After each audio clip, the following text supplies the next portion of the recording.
విశాఖపట్నం విద్యార్థి ఉద్యమంలో ఉన్నప్పుడు మీ భావ ఉద్వేగానికి పిల్లలు రెచ్చిపోయి రోడ్ల మీదకి చచ్చిపోయారు. వాళ్ళల్లో 200 మంది యువకులు కేవలం మీ ఉద్వేగపూరిత ప్రసంగాల కోసం వినే చచ్చిపోయారు. మీరు దయచేసి అది కూడా బాధ్యత తీసుకుని దీన్ని మర్చిపోవద్దు.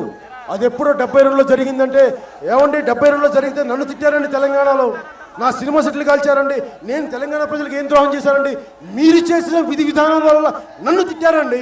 ఇంటికి వచ్చి నేను చెప్పుకున్నాను నన్ను తిట్టే వాళ్ళకి, సార్ నేను ఏం చేశాను చెప్పండి, నేను మీకు ఎప్పుడు అడ్డొచ్చాను, నేను మీ స్థలంలో ఎప్పుడు ద్రోహం చేశానంటే వాళ్ళల్లో నన్ను చంద్రబాబు నాయుడు గారిని చూసుకున్నారు, వాళ్ళలో నన్ను రాజశేఖర రెడ్డి గారిని చూసుకున్నారు, నన్ను పెట్టి వాళ్ళు అందరు నాయకులను చూశారు. నాలో చంద్రబాబు నాయుడు గారు కనిపించారు, నాలో ప్రతి సీమాంధ్ర నాయకుడు కనిపించారు. వాళ్ళకి నేను పడ్డాను మీరు చేసిన విధి విధానాల తప్పుల వల్ల. మీరు 1997లో మీరు ఇచ్చిన మాటకి హైదరాబాద్లో ఉన్న ప్రతి సీమాంధ్రుడు క్షోభ అనిపిస్తున్నాడు. వెంకయ్య నాయుడు గారు మీ భారతీయ జనతా పార్టీ చేసిన తప్పు. అలాగే 2004లో కాంగ్రెస్ నాయకులు తాత్సారం చేసి మీరు లేట్ చేసిన దానికి వాళ్ళ బలిదానాల వల్ల ఈ రోజుకి సీమాంధ్రులు హైదరాబాద్లో ఒక చిన్న భయం ఉంటుంది లోపల. ఎక్కడో తెలంగాణ ప్రజలు ఏం అనరు, కానీ ఎక్కడో ఏదన్నా జరిగితే అన్న ఒక భయం పెట్టేశారు మీరు. అది మీరు చేసిన తప్పు. జాతిని ఇంత దెబ్బ కొట్టారు మీరు, దయచేసి దీన్ని సరిదిద్దుకోండి.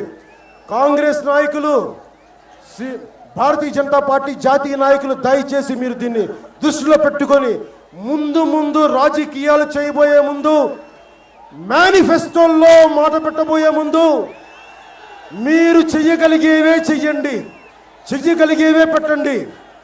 నేను నిజంగా వాడుకోవాలి మిమ్మల్ని ఇంకా ఇబ్బందులు పెట్టాలంటే 2.5 సంవత్సరాలు నేను 30 తిప్పలు పెట్టగలను. నాకు ఆ ధైర్యం ఉంది, దమ్ము ఉంది. పైగా మీరు అన్ని తప్పులు చేశారు. కానీ ఎందుకు ఆగాను?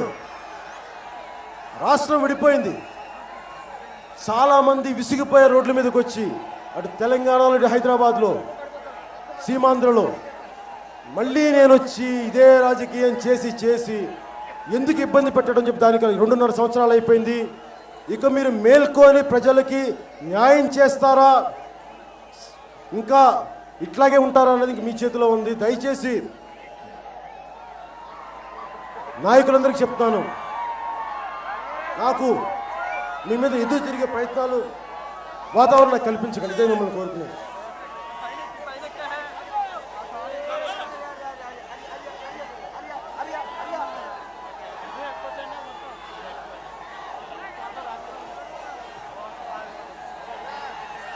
నేను ఒకటే మాట చెప్తున్నా మీకు ఈ రోజున,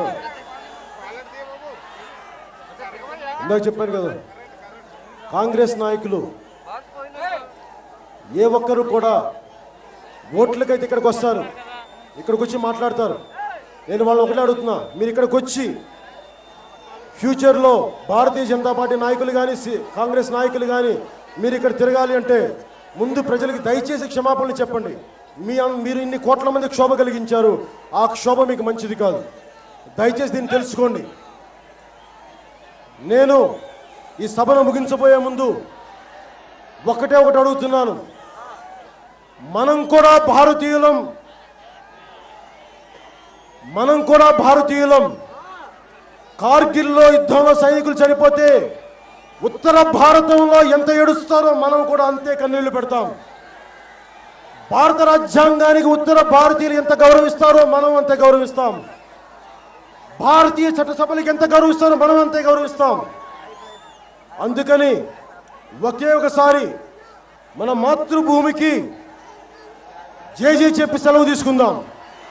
భారత్ మాతా కీ జై హింద్, జై హింద్, జై హింద్.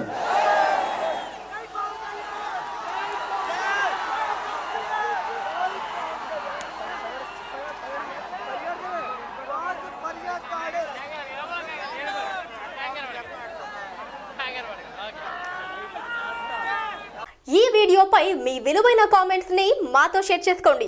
అండ్ ఇంకో విషయం, సబ్స్క్రైబ్ చేయడం మర్చిపోకండి.